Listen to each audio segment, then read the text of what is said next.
Hello, beautiful community. Let's talk about what happens if Putin loses power through incapacity or death, or if he's overthrown.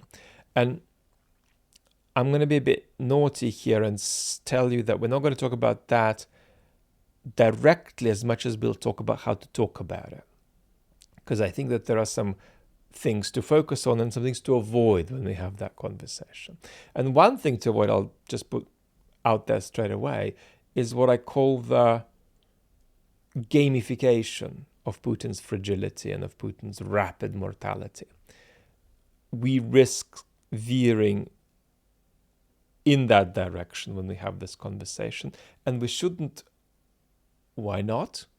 Because we should acknowledge the formidableness of our opponent. Yes, Putin is degenerating in many ways. Through grandiosity, through isolation, through paranoia. Just in recent weeks, we aren't sure if this is a guy who is saying that the West is behind the terror attack in Moscow because he is using speech as political technology, or because he partly believes it. Scary. But for all of his degeneration, he is a formidable opponent. If we look at the front, if we look at our strategic incapacity, if we look at the stabilization of the Putin regime in 2024 after a very wobbly 2023, if we look at some of the things Putin has historically done, they're things that formidable politicians do. And here there is an important difference. Bad political acts, evil political acts can still be evaluated for their brilliance and for their efficacy, if we take out the ethical component. We can talk about evil acts like 9/11 and assess the degree to which they were imaginative, the degree to which they, in a remarkable way, succeeded in anticipating how the constellation of forces in the political world would react to the actions taken. Right? And Putin had a success of that kind in 2014 with the annexation of Crimea, despite advice to the contrary from much of his elite. He managed to elicit a kind of dark pathology from the Russian population, and also a special pathology of unboundariness that you needed political imagination to anticipate. So, real tough opponent.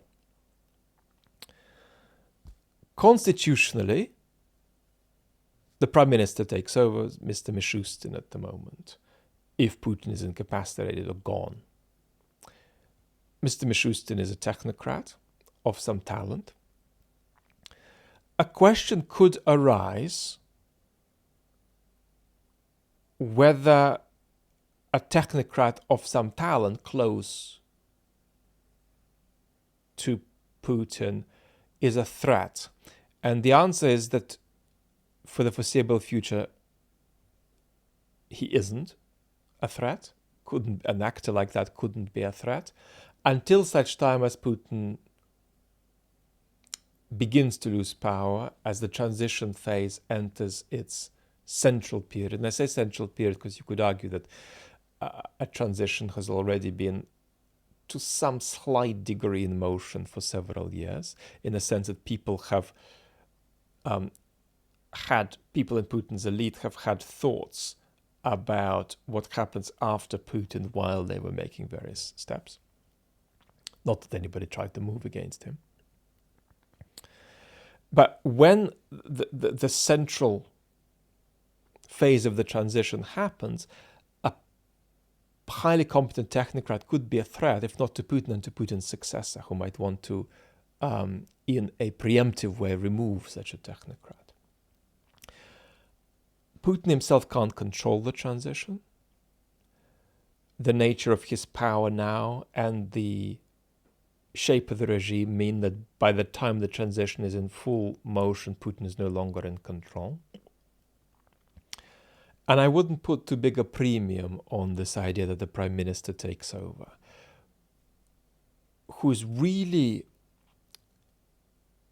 going to take over is somebody who appeases the conflictive interests of the elites, most likely. So how do we talk about this?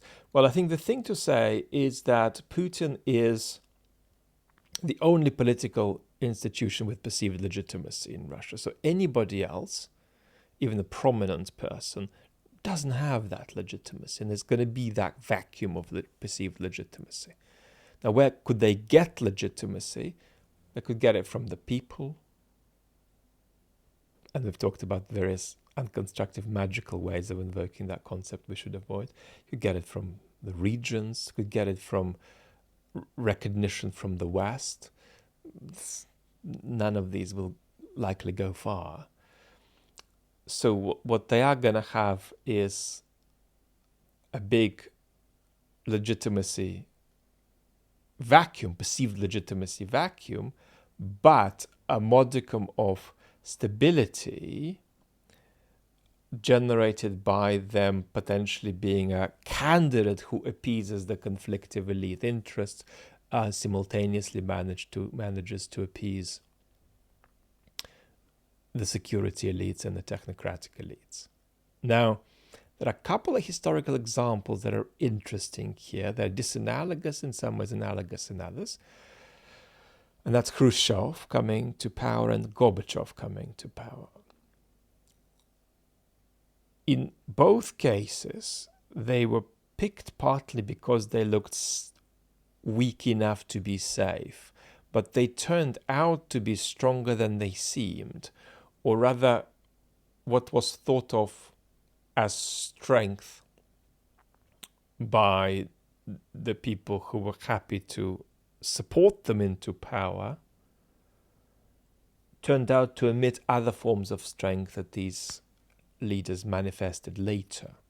And Gorbachev in particular turned out to be a revolutionary, an inadvertent revolutionary perhaps, but a revolutionary.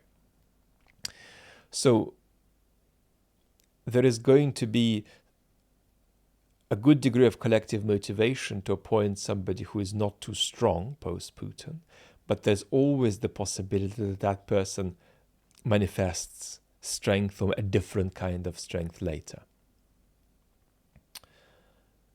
Will Putin's replacement,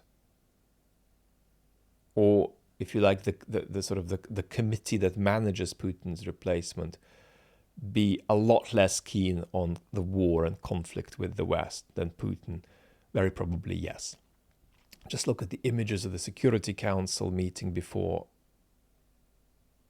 the full-scale invasion of Ukraine in 2022 Feb. And these were people who were shaking in their boots and confused and uncomfortable and spineless. And it's a good question if any member of the Security Council at the time would have started a full-scale invasion of Ukraine.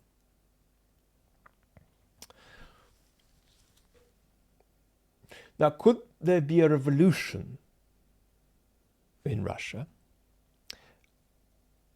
I'd be skeptical about that, but we have to admit, nevertheless, that the regime is out of touch with the population. It's not just that it's engaged in this sort of denial of the contemporary world and detachment from reality in general. It's also somewhat out of sync with the population. The population is not, as it were, on par with the regime in the regime's obscurantist imperialist mania. So it's not that these guys are really old and out of touch because of that. They're old and they are out of touch for other reasons. So there is that gap. That gap could vanish if Russia, in a radical way, politicizes and fascicizes and ceases being this radically depoliticized society. But unless that happens, we have to acknowledge there is that very big gap, and the very big gap in particular between the younger generation and the regime. However, I wouldn't conclude from that much about the plausibility of a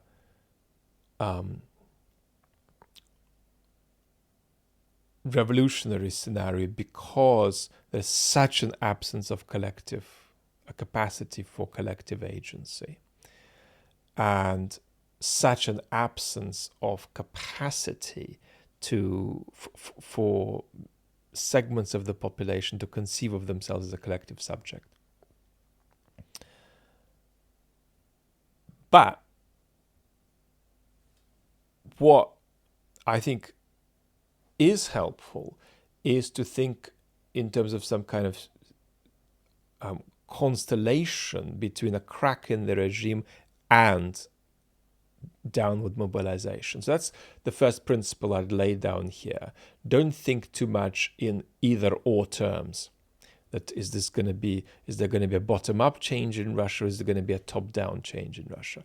What you're most likely, now you could just get a coup, but apart from that, what you're most likely looking for is looking at at some point in the future is a crack in the regime that is going on in sync with political mobilization among the population, driven by the idea that that people perceive that they can not just take action to express their position, but that they can take action that makes a difference. And it's that actually that will change what people think. Greg Uden always emphasizes it's not that people are sitting there with their conception of where the country needs to go and where the country can go, but they're obstructed and they can't act. It's rather the unobstruction of the possibility to act and make a difference is what will create in them views about where the country needs to go. But I would think here in terms of some constellation between mobilization in the population and the crack in the regime. This has touched it a bit. I think we've touched on sort of 30% of what we need to consider. I hope this was a little bit useful. Thank you so much, and talk very soon. Lots of love.